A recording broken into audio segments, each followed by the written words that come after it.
வணக்கம். இன்றைய இந்த ஊடக சந்திப்பை நடத்துக்கு 2 முக்கியமான காரணம். அண்மையிலே இந்திய துணை ஜனாதிபதி மதிப்பார்ந்த சிபி ராதாகிருஷ்ணன் அவர்களை தமிழ் கட்சிகள் சார்பிலே நாங்கள் சந்தித்து கலந்துரையாடினோம். எங்களுடைய கருத்துக்களை முன்வைத்திருக்கிறோம். ஆனால் அவ்வாறு நடந்த பிறகு நான் ஊடகங்களை சந்திக்கவில்லை. சிலர் சந்தித்திருக்கிறார்கள். சில கருத்துக்கள் ஒவ்வொரு கோணங்களிலே வந்திருக்கிறது. இருந்தாலும் நாங்கள் குறிப்பாக கட்சி சார்ந்து முன்வைத்த கருத்தை மக்களுக்கு தெளிவுபடுத்த வேண்டிய கடமை எனக்கு இருக்கிறது. ஆகவே வழமை போல இலங்கை ஜனாதிபதியை சந்தித்த பொழுதும் ஜெய்சங்கரை சந்தித்த பொழுதும் எவ்வாறு நடந்து கொண்டு அதே போல் நான் இந்த சந்திப்பிலும் முதலாவதாக தமிழரசு கட்சி 1949ஆம் ஆண்டிலிருந்து இன்று வரை சமஷ்டி என்ற கோட்பாட்டின் அடிப்படையில் இயங்கி வருகின்ற மிக பிரதானமான கட்சி என்றும் எங்களுடைய கட்சியினுடைய அடிப்படை கோட்பாடு மீளப்பெறப்பட முடியாத அதிகார பகிர்வுடன் கூடிய இந்த நாட்டை பிளவுபடுத்தாத ஒரு தீர்வு வேண்டும். அந்த தீர்வு சமஷ்டி கட்டமைப்பின் அடிப்படையில் வேண்டும் என்றும் இந்திய இன்றைய பிரதமர் மோடிஜி அவர்கள் இலங்கைக்கு வந்து இலங்கை பாராளுமன்றத்திலே உரையாற்றிய போது கூறிய கோஆப்ரேட்டிவ் ஃபெடரலிசம் என்று சொன்ன அந்த அடிப்படையிலே நாங்கள் அதை கூட்டாண்மை அடிப்படை என்ற சொல்லியல் மூலம் இப்பொழுது முன்னெடுப்பது சம்பந்தமாக அதில் இந்த வருஷ ஆரம்பத்திலிருந்து அந்த சொற்றொடரை நான் பாவித்து வருகிறேன்.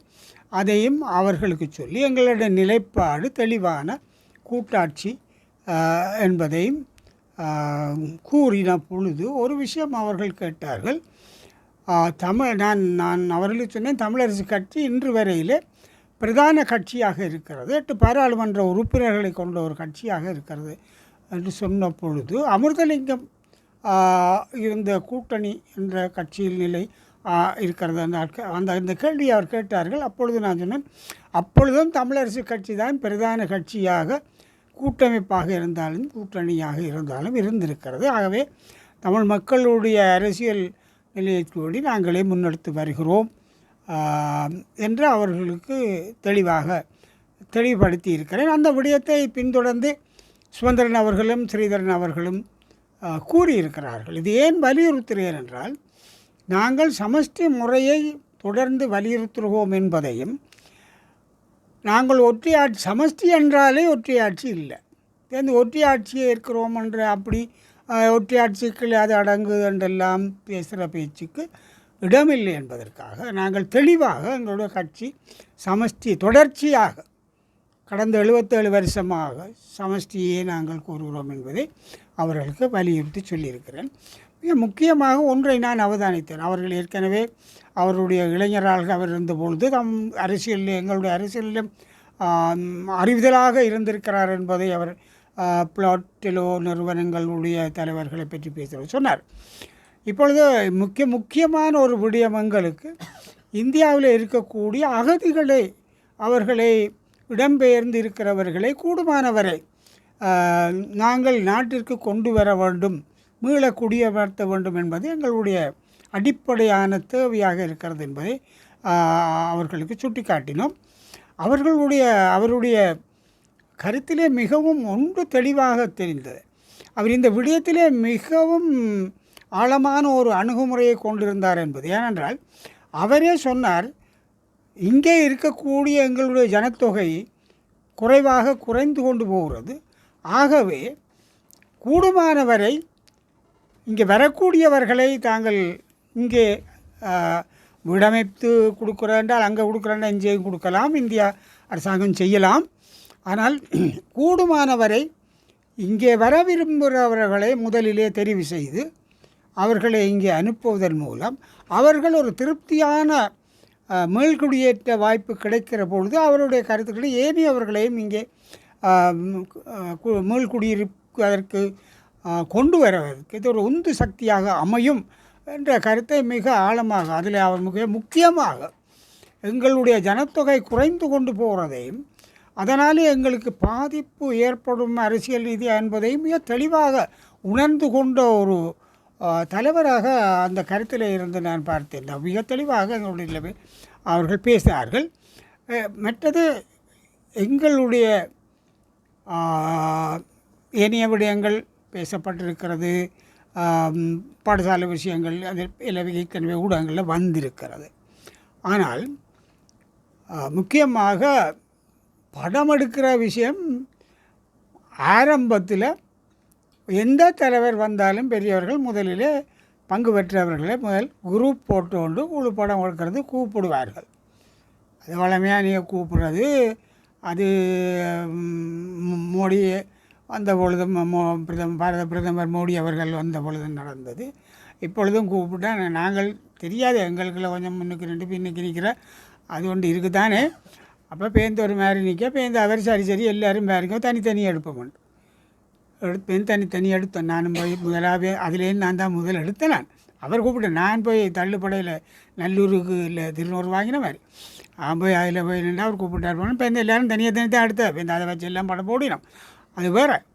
ஆனால் அதை எடுத்தால் இப்போ இந்த முடிவில் போடையில் யாரோ பிள்ளையாக சொல்ல ஊடகங்கள் எல்லாம் முடிவில் தான் ஊடகங்களை கொஞ்சம் கவனமாக இருக்க தானே வேணும். ஊடக முடியல தானே இல்லை அப்படி இல்லை. முடிந்த பிறகு வளமையாக கலந்துரையாடல் முடிந்த பிறகு அந்த கலந்துரையாடல் சம்பந்தப்பட்டவர்களை இந்த வந்த பெருந்தலைவர்கள் சந்தித்து கை கொடுத்து போயிட்டு வார்கள்னு சொல்கிற ஒரு வளமை உண்டு.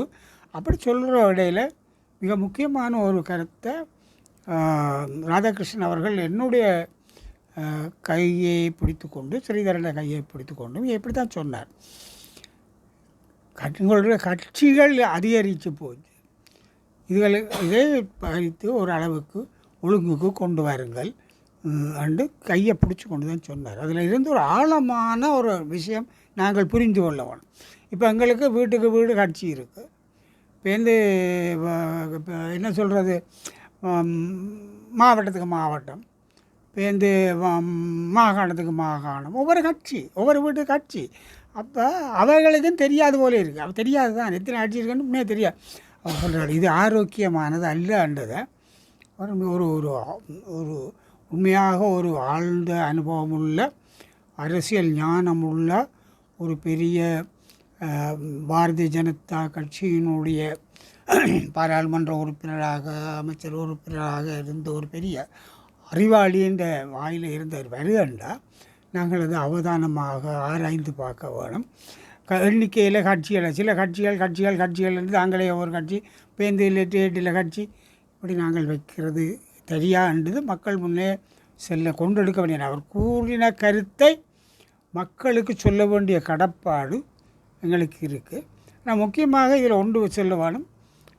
நான் ஒரு ஏற்கனவே சொன்ன போல் நான் ஊடகங்களை சந்திக்கவில்லை. வந்துடுற பொழுது நான் இடையில் வருகிற பொழுது ஒரு வீரேசரி வெளிப்படையாக சொல்கிறேன், வீரேசரி ராமர்கள் நான் தொடர்பு கொண்டு இப்படி உங்கள் ஸ்ரீதரனுடைய கையை பிடித்து கொண்டு கதைத்தாரா என்ன சொன்னார்ன்னு. அப்போ நான் சொன்னேன் உங்களுக்கு அந்த கதை வந்திருக்கு அது சரி. அவர் சொன்னார் நான் அதை சரியான அதை சொல்லுகிற பொழுது உறுதிப்படுத்தி கொண்டு சொல்கிறது தான் ஒரு ஊடக தர்மம், அதால் தான் கேட்குறேன்டார். அது நான் சொன்னேன் உறுதிப்படுத்தினேன். அப்படி தான் நடந்தாண்டு நான் நினைக்கிறேன். இன்னொரு பத்திரிகையிலையும் அது வந்திருக்கு, வேறையிலையும் வந்திருக்கலாம். ஆனால் சில விஷயங்களை ஊடகங்கள் உறுதிப்படுத்தி போட்டு கொஞ்சம் நல்லா இருக்குன்னா மக்கள் மத்தியில் சில குழப்பங்கள் இருக்குது. சில குழப்பங்களை நான் சொல்லக்கூடாது எந்த கட்சியை நான் காப்பாற்ற வேணும். இன்னும் வரையில் கட்டுத்து காப்பாற்றத்தான் பார்க்குறேன். சில வில்லங்கங்களை பேசினா தொந்தரவு. ஆனால் பேச மாட்டேன்ன்றதுக்காக நான் பலகீனமானவன் என்றும் இல்லை, பேசலாம். நெருக்கடி வந்தால் நெருங்கினால் நாங்களும் வெளிப்படையாக மக்கள் மேலே கட்சியை பாதுகாக்க வேணும். அதனால் இப்பொழுது கட்சியை பாதுகாக்கிற நிலையில் தான் இருக்குது. அதனுடைய சில விஷயங்களை நான் மேலும் சொல்ல விரும்பலை. ஆனால் நான் முக்கியமாக ராதாகிருஷ்ணன் அவர்களுடைய சந்திப்பு மிகவும் ஆரோக்கியமானது. எங்களுடைய கருத்துக்களை அவருக்கு சொல்லக்கூடியதாக இருந்தது. அவர் அடுத்து அதை உணர்ந்து கொள்ளக்கூடிய ஒரு தமிழன் என்ற வகையில் அவருடைய அணுகுமுறை நன்றாகவே இருந்தது. கூட கருத்தை அவர் கருத்து கொள்வார் என்று நினைக்கிறேன். நாங்கள் அரசியல் தீர்வு, அதாவது அரசியலமைப்பு சம்பந்தமாக மட்டுமல்ல, மாகாண சபையின் தேர்தல் சம்பந்தமாகவும் நான் சொன்னேன். நான் ஏற்கனவே இந்த முறைமையில் இன்று வரையிலே அந்த முறைமையின் அடிப்படையில் தொடர்ந்து பதவியில் இருந்து கொண்டிருக்கிறேன். ஆகவே அந்த அந்த அடிப்படையில் தேர்தல் நடத்தப்படும் என்றும் சொன்னேன். அதை அவர்கள் தான் இலங்கை ஜனாதிபதியோடு பேசியதாகவும் சொல்லி இருக்கின்றார். என்னுடைய முக்கியமான விஷயம், நாங்கள் சமஷ்டி பற்றி பேசியிருக்கிறோம், அது சொல்லி இருக்கிறோம், அதை நானே சொல்லி இருக்கிறேன். அதனோடு தொடர்ந்து எங்களுடைய கட்சிக்காரர் சுதந்திரன் பேசியிருக்கிறார்கள். மேல்குடியேற்றம் சம்பந்தம் மிக முக்கியமான விடயம். அதில் ஒரு தெளிவான நிலைப்பாட்டிலே இருக்கிறார் என்பதை வலியுறுத்துவதற்காக இந்த ஊடக சந்திப்பை நான் தெளிவுபடுத்த விரும்புகிறேன். சட்டத்தில் நீங்கள் பேரவையால் புதிய அரசியலமைப்பு தொடர்பாக தமிழ் கட்சிகளை ஒருங்கிணைச்சு ஒரு முயற்சி ஒன்று எடுக்கப்பட்டுள்ளது. இது சம்பந்தமாக உங்களுடைய நிலைப்பாடு? அந்த உண்மையாக கடந்த மாதம் அவர்களுடைய முதலாவது கடிதம் எனக்கும் கிடைத்தது, சுதந்திரனும் கிடைத்தது, ஏனையவர்களுக்கும் அனுப்பப்பட்டிருந்தது. அந்த கூட்டம் நடைபெற்றது. அப்பொழுது நான் ஏற்கனவே நாட்டில் இருக்கிறபடியால் எங்கள் சார்பில் சுதந்திரன் அவர்கள் கலந்து நாங்கள் எங்களுடைய ஒத்துழைப்பை மிக தெளிவாக அப்படியான ஒரு அவர்களே சில எங்களுக்கு உடன்பாடு இல்லாதவர்கள் இருந்தாலும் கூட அவர்களுடைய முயற்சியை நாங்கள் தெளிவாக வரவேற்று அதில் பங்கு பெற்றிருக்கிறோம். சில நிபந்தனைகள், குறிப்பாக தமிழ் தேசிய மக்கள் முன்னணியினர் முன்வைத்த கோரிக்கைகளுக்கு நாங்கள் இணக்கம் கண்டிருக்கிறோம். இருந்தாலும் கூட அப்போ அது தொடர்ந்து 2வது கூட்டம் நடைபெற்ற பொழுது இப்பொழுது தமிழ் தேசிய மக்கள் முன்னணியோ தமிழ் தேசிய பேரவை நினைக்கிறேன், தமிழ் தேசிய பேரவை நினைக்கிறேன், அவர்கள் புறம்பாக ஒரு ஈழத்தமிழர் அரசியலமைப்பு நிர்ணய பொதுச்சபை என்ற ஒரு அமைப்பை உருவாக்கி அவர்களோட ஒரு 25, 30, 40 பேர் இதுக்கு பொருந்தும் ராதாகிருஷ்ணன் கருத்து. அப்போ அதுக்கு வலுவாக பொருந்தும் வேண்டாம், 27, 30 பேர் போட்டு இவையெல்லாம் ஆக்கள் தெரியலை எனக்கு. அவர்கள் ஒரு ஜாப்பை வரைய போயினவென்றால் ஏற்கனவே சட்டத்தரணிகள் பரவாயில்லை, பேருந்து திருவோணமலையில் அது ஒரு பிரகடனம், பேருந்து பிஷப் அவியல் ஒன்று முன்வைக்கிறது. இப்போ எல்லாரும் பரவலாக கொண்டு போகிற சரி செய்கிறேன்னா இப்போ ஓமண்ட அந்த கூட்டத்தில் பங்கு பெற்றிய தமிழ் தேசிய பேரவை புதிதாக துவங்கினது எந்த வகையில் நியாயமன்ற எனக்கு விளக்கையில். பேருந்து அவை தாங்கள் ஒரு அரசமைப்பு நிர்ணய பொதுச்சபை நினைக்கிற அந்த பேர் ஏன் அது தேவை? நாங்கள் ஏற்கனவே உடன்பட்டிருந்தானே. இன்றைக்கு சரியோ புளியோ ஒரு அரசியல் அமைப்பு உருவாக்கத்தில் சட்ட நுணுக்க அறிவாற்றல் தேவை. அப்போ ஒரு சட்டம் தெரிந்த தமிழில் சட்டத்தரணிகள் அமைப்பதை கையாளுறது வரவேற்கத்தக்க ஒரு விஷயம். நாங்கள் முழுமையாக இருக்கணும். அப்படி ஒன்று இவர்களும் சேர்ந்து பேசி போட்டு பேர்ந்து இன்னும் ஒரு அமைப்பை உருவாக்கி பரலாக சமாந்தரமாக ஒரு எந்த வகையிலேயும் நியாயம் இல்லை. இது ஏற்கனவே இப்படிய முயற்சிகள் குழம்பி போகிற ஒரு நிகழ்வாகவே நான் பார்க்கிறேன். மிக வருத்தத்தோடு இதை கூற விரும்புகின்றேன். இந்த விடயத்தில் இதை சுட்டிக்காட்டி சட்டத்தரணிகள் அமைப்புக்கு நாங்கள் கடிதம், உங்களுடைய நிலைப்பாடு என்ன? அவர்கள் இல்லை, அவர்கள் அப்படியே இருக்கட்டும், நாங்கள் தொடருவோம். அவரோட எங்களுக்கு சட்டத்தரணிகள் அமைப்போடு எந்த பிரச்சனையும் கிடையாது. அவர்கள் ஒரு முடிவை அவர்கள் தான் எடுக்க போகிறோம். இப்போ அவர்களோடு நாங்கள் செயல்படுகிற என்று நாங்கள் குழந்து அவரோட இணக்கி போய் பங்கு பெற்றுகிற நிலையில் இப்படி ஒரு குழப்பமான இன்னொரு பொதுச்சபை உருவாகிற நிலையில் அதை அவர்கள் எப்படி பார்க்கிறார்கள் என்பதை தெளிவுபடுத்தும்படி இப்பொழுது நாங்கள் அவர்களிடமே கேட்டுக்கிறோம். அவர்களுடைய தெளிவுபடுத்தலின் அடிப்படையில் எங்களுடைய முடிவு இருக்கும். கூடுமானவரை நாங்கள் அவர்களோடு இணங்கி போவதற்கான நிலையில் தான் இருக்கிறோம். இதுவரையில் நான் கலந்த வசதியினம் காரணமாக அதில் கலந்து கொள்ளவில்லை. ஆனால் இனிமேல் நடக்கின்ற அந்த கூட்டங்களில் நானும் கலந்து கொள்வேன். சுதந்திரன் அவர்களும் கட்சி தலைவர் செயலாளர் என்ற வகையில் நாங்கள் கலந்து கொள்வோம்.